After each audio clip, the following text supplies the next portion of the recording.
Okay, കഴിഞ്ഞ ക്ലാസ്സിൽ നമ്മൾ ന്യൂറോൺ സ്ട്രക്ചറും അതിൻ്റെ ഫങ്ഷനും ഡിസ്കസ് ചെയ്തിരുന്നു അല്ലേ. നിങ്ങൾ പഠിച്ചിട്ടുണ്ടാവും എന്താണ് ഒരു ന്യൂറോണിൻ്റെ ഘടന, അത് ഏതൊക്കെയാണ് അതിൻ്റെ ഭാഗങ്ങൾ എന്ന് പറഞ്ഞു തന്നിരുന്നു. അത് നോക്കിയിട്ടുണ്ടാവും എന്ന് ഞാൻ വിചാരിക്കുന്നു. അപ്പോൾ ഇനി അതിലൂടെ എങ്ങനെയാണ് സ്റ്റിമുലസ് റിസീവ് ചെയ്ത് കഴിഞ്ഞാൽ ഒരു നെർവിലൂടെ അത് കടന്നു പോയി ബ്രെയിനിലും സ്പൈനൽ കോഡിലും എത്തിച്ചേരണം.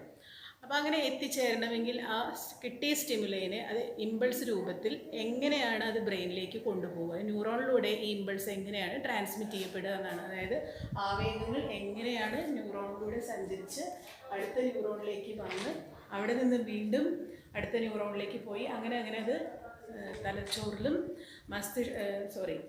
സുഷുമ്നയിലും എങ്ങനെ എത്തിച്ചേരുന്നു എന്നാണ് നമ്മൾ നോക്കുന്നത്. അപ്പോൾ ഇമ്പൾസ് ട്രാൻസ്മിഷൻ, ആവേഗങ്ങളുടെ സംപ്രേഷണം, എങ്ങനെയാണ് ആവേഗങ്ങൾ സഞ്ചരിക്കുന്നത് എന്നാണ് നമ്മളിപ്പോൾ ഈ ക്ലാസ്സിൽ നോക്കാൻ പോകുന്നത്.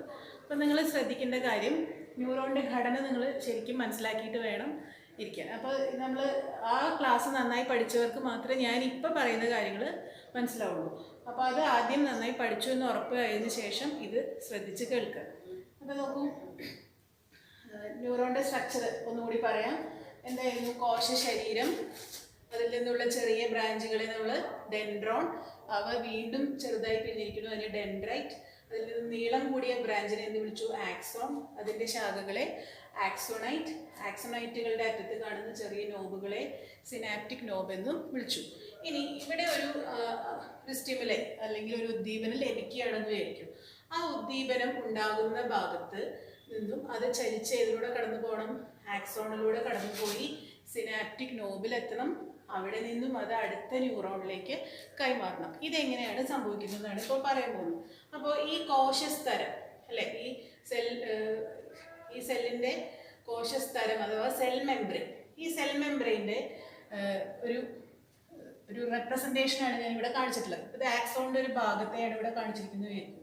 അപ്പോൾ ഇതിന് നോക്കൂ, ഈ കോശസ്തരം അല്ലെങ്കിൽ സെൽ മെംബ്രെയിൻ്റെ അപ്പുറവും ഇപ്പുറവുമായിട്ട് നിങ്ങൾക്ക് കുറച്ച് പോസിറ്റീവ് നെഗറ്റീവ് ചാർജസ് ഞാൻ വരച്ചിരിക്കുന്നത് കാണാം. ഇതെന്താണെന്ന് വെച്ച് കഴിഞ്ഞാൽ, സാധാരണയായിട്ടൊരു നെർവ് സെല്ലിൽ അതിൽ പ്രത്യേകിച്ച് ഒരു സ്റ്റിമുലസും ലഭിക്കാതിരിക്കുന്ന അവസരങ്ങളിൽ, അതായത് ഒരു ഉദ്ദീപനവും ആ കോശത്തിന് ലഭിച്ചിട്ടില്ല, ആ അവസ്ഥയിൽ കോശസ്തരത്തിൻ്റെ അതായത് സെൽ മെംബ്രെയിൻ്റെ അപ്പുറവും ഇപ്പുറവും ഇങ്ങനെയായിരിക്കും അയോണുകൾ ഡിസ്ട്രിബ്യൂട്ട് ചെയ്തിട്ടുണ്ടാവുക. എന്ന് പറഞ്ഞാൽ പുറം വശത്ത് പോസിറ്റീവ് ചാർജുകളും സെല്ലിനകത്ത് കോശത്തിനുള്ളിൽ എന്തായിരിക്കും? നെഗറ്റീവ് ചാർജുകളുമായിരിക്കും വിന്യസിച്ചിട്ടുണ്ടാവും. അങ്ങനെയായിരിക്കും അതിൻ്റെ ഡിസ്ട്രിബ്യൂഷൻ. അപ്പോൾ ഈ സമയത്താണ് ഇവിടെ ഒരു സ്റ്റിമുലസ്, ലൈറ്റോ ഹീറ്റോ എന്തെങ്കിലും തട്ടുകയാണെന്നിരിക്കും.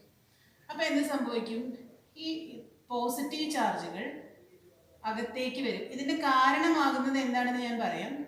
പോസിറ്റീവ് ചാർജ് അകത്ത് കൂടുകയും ഈ ഭാഗം നെഗറ്റീവായി മാറുകയും ചെയ്യും. ഇങ്ങനെ സംഭവിക്കാൻ കാരണം എന്താണ്? അതായത് ഈ സെല്ലിനകത്തും പുറത്തും സോഡിയം അയോണുകളും പൊട്ടാസ്യം അയോണുകളും ഉണ്ട്. സോഡിയം അയോണും പൊട്ടാസ്യം അയോണും രണ്ടും ഏത് ചാർജുള്ളവയാണ്?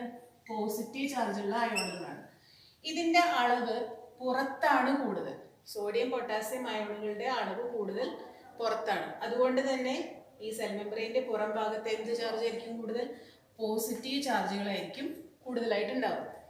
എന്നാൽ അകത്ത് ഈ സോഡിയം പൊട്ടാസ്യം അയോണുകൾ ഉണ്ട്, എന്നാൽ അവയേക്കാൾ കൂടുതൽ നെഗറ്റീവ് അയോണുകൾ, അതായത് ക്ലോറൈഡ് പോലെയുള്ള നെഗറ്റീവ് അയോണുകളുടെ അളവ് കൂടുതലായതുകൊണ്ട് കോശത്തിനുള്ളിൽ, അതായത് സെൽ മെംബ്രെയിനുള്ളിൽ ഏത് ചാർജ് ആയിരിക്കും? നെഗറ്റീവ് അയോണുകൾ കൂടുതലുള്ളത് കൊണ്ട് നെഗറ്റീവ് ചാർജ് ആയിരിക്കും ഉള്ളത്. ഇതൊരു സാധാരണ സെല്ല് പ്രത്യേകിച്ച് സ്റ്റിമുലസ് റിസീവ് ചെയ്യാതിരിക്കുമ്പോൾ, അതായത് ഒരു ഉദ്ദീപനം ലഭിക്കാത്ത അവസ്ഥയിൽ ഇങ്ങനെയായിരിക്കും. ഈ സമയത്ത് ഒരു ഉദ്ദീപനം ലഭിക്കുമ്പോൾ ഈ സോഡിയം അയോണുകൾ, പോസിറ്റീവ് അയോണുകൾ ഇവിടെ ഒരു ചാനൽ തുറന്ന് എന്ത് ചെയ്യും? പോസിറ്റീവ് അയോണുകളായ സോഡിയം അയോണുകൾ കൂടുതലായി അകത്തേക്ക് പ്രവേശിക്കും. അപ്പോൾ അകത്ത് എന്തുകൂടി? പോസിറ്റീവ് ചാർജുകൾ കൂടുകയും പുറത്ത് പോസിറ്റീവ് ചാർജുകൾ കുറഞ്ഞതുകൊണ്ട് പുറം ഭാഗം എന്തായി മാറും? നെഗറ്റീവ് ചാർജും അകത്ത് എന്തായി മാറും? പോസിറ്റീവ് ചാർജുമായി മാറും. മനസ്സിലാവുന്നുണ്ടോ? ഇതിനെ ബാലൻസ് ചെയ്യാൻ ഇതേ സമയം പൊട്ടാസ്യം അയോണുകൾ പുറത്തേക്ക് പോയി വീണ്ടും ഈ ഭാഗം എന്തായി മാറും? പോസിറ്റീവ് ആവും, അകം നെഗറ്റീവ് ആവും. ഇങ്ങനെ ഒരു ചേഞ്ച് ഇവിടെ ഉണ്ടാവുമ്പോൾ, ഒരു മാറ്റം ഇവിടെ സംഭവിക്കുമ്പോൾ ഇതിൻ്റെ തൊട്ടടുത്ത പ്രദേശത്തും ഇതേ മാറ്റം തുടർന്നു പോകും. അതായത് പോസിറ്റീവ് ചാർജുകൾ പുറത്തുള്ളത് അകത്തേക്ക് വരും. അപ്പോൾ ഈ ഭാഗം എന്തായി മാറും? പോസിറ്റീവ് ആവും, ഈ ഭാഗം നെഗറ്റീവ് ആവും.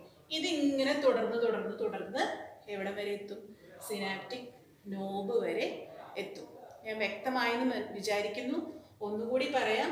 കോശസ്തരത്തിന്, അതായത് ആക്സോണുകളുടെയൊക്കെ കോശസ്തരത്തിന് പുറം ഭാഗം ഒരു പോസിറ്റീവ് ചാർജുകൾ കൊണ്ടും അകം ഭാഗങ്ങളിൽ നെഗറ്റീവ് ചാർജുകളും ആയിരിക്കും സാധാരണ ഒരു കോശത്തിൽ ഉണ്ടായിരിക്കുക. എന്ന് പറഞ്ഞാൽ യാതൊരു ഉദ്ദീപനവും ലഭിക്കാത്ത അവസ്ഥയിൽ, ഒരു സ്റ്റിമുലസ് റിസീവ് ചെയ്യാത്ത അവസ്ഥയിലാണ് പറയുന്നത്.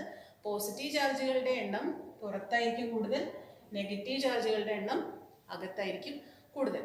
ഇങ്ങനെ വരുമ്പോൾ ഒരു ഉദ്ദീപനം അവിടെ ലഭിക്കുകയാണ്. ഒരു ലൈറ്റോ ചൂടോ എന്തെങ്കിലും ഒരു ഉദ്ദീപനം അവിടെ ലഭിക്കുമ്പോൾ ആ സമയത്ത് സോഡിയം പൊട്ടാസ്യം അയോണുകളുടെ അറേഞ്ച്മെന്റിൽ വ്യത്യാസം വരികയും, പിന്നെ സോഡിയം പൊട്ടാസ്യം പമ്പ് എന്നാണ് അറിയപ്പെടുന്നത്. ഇതിന്റെ വിശദാംശങ്ങൾ നിങ്ങൾ +1 +2 ക്ലാസ്സുകളിൽ പഠിക്കും. ഇപ്പം നിങ്ങൾ അതിന്റെ ഡീറ്റെയിൽസിലേക്ക് പോകണ്ട. സോഡിയം പൊട്ടാസ്യം അയോണുകളുടെ ചലനം അങ്ങോട്ടും ഇങ്ങോട്ടും നടക്കുന്നത് കൊണ്ട് ഈ പോസിറ്റീവ് ചാർജുകളുടെ എണ്ണം അകത്ത് കൂടുമ്പോൾ അകത്ത് എന്തായി മാറും?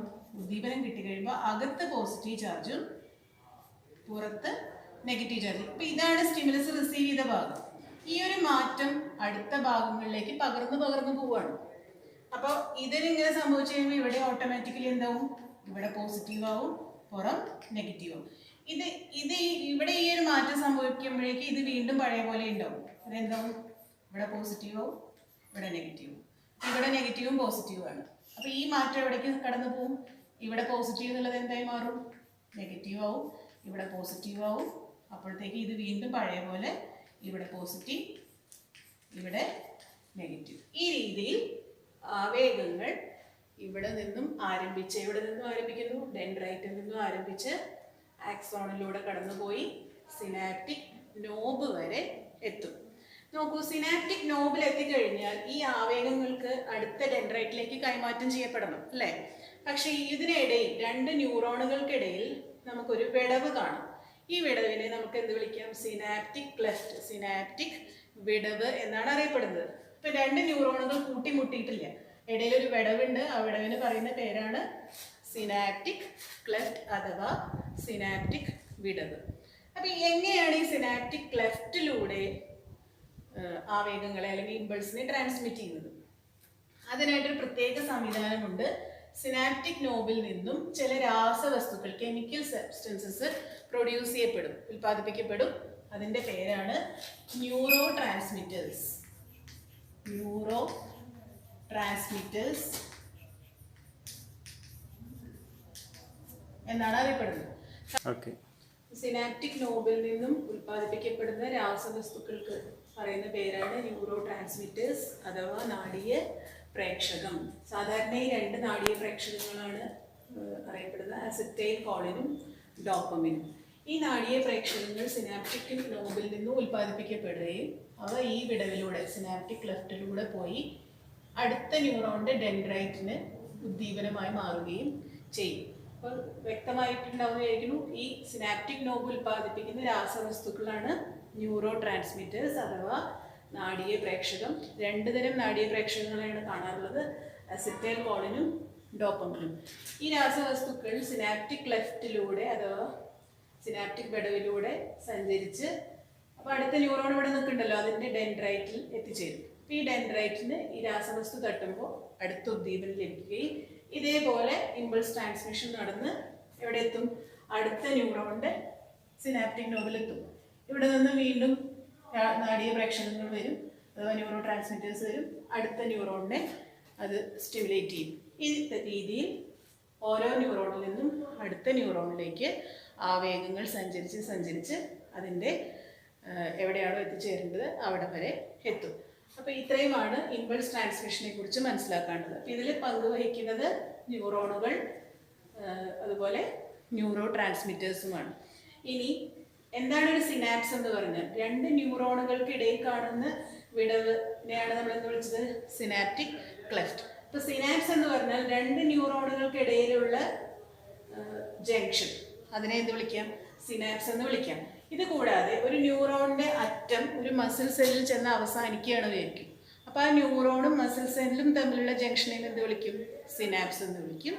ഇനി അതൊരു ഗ്ലാൻഡിലാണ്, ഇപ്പോൾ തൊണ്ടയിലുള്ള നമ്മുടെ തൈറോയ്ഡ് ഗ്ലാൻഡ്, ഇത്തരത്തിലുള്ള ഏതെങ്കിലും ഗ്ലാൻഡിലേക്കാണ് ഈ നെർവിൻ്റെ എൻഡിങ്, ഒരു നെർവ് വന്ന് അവസാനിക്കുന്നതെങ്കിൽ അവിടെയുള്ള ആ ജംഗ്ഷനെ, അതായത് നെർവ് എൻഡിങ്ങും ഗ്ലാൻഡും തമ്മിലുള്ള ആ ജംഗ്ഷനെ എന്ത് വിളിക്കാം? സിനാപ്സ് എന്ന് വിളിക്കാം. അപ്പോൾ സിനാപ്സ് എന്നാൽ എന്താണ്?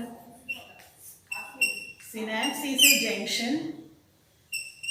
junction between two neurons. Synapse is a junction between two neurons, or one neuron and a muscle cell, or one neuron and a gland cell.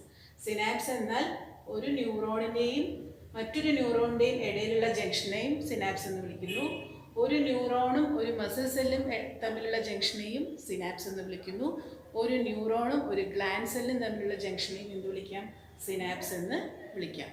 അപ്പോൾ ഇമ്പൾസ് ട്രാൻസ്മിഷനെ കുറിച്ച് നിങ്ങൾക്ക് വ്യക്തമായ ധാരണ കിട്ടിയെന്ന് ഞാൻ പ്രതീക്ഷിക്കുന്നു. നിങ്ങൾക്ക് എന്തെങ്കിലും സംശയമുണ്ടെങ്കിൽ എന്നെ നേരിട്ട് വിളിച്ച് ചോദിക്കാം, അല്ലെങ്കിൽ നിങ്ങളുടെ ഗ്രൂപ്പിൽ ഇട്ട് കഴിഞ്ഞാൽ അതിനുള്ള മറുപടി തരും. ഞാൻ ഇതിൻ്റെ മുന്നേ തന്നിട്ടുള്ള അസൈൻമെൻറ്റ് നിങ്ങൾ നോട്ട്ബുക്കിൽ എഴുതിയിട്ടുണ്ടാവുമെന്ന് വിചാരിക്കുന്നു. അപ്പോൾ ഇത് വ്യക്തമായി കേട്ട് നിങ്ങൾ പഠിക്കണം, ശ്രദ്ധിച്ച് മനസ്സിലാക്കി സംശയങ്ങൾ അപ്പോൾ തീർത്ത് പോവുക. Thank you.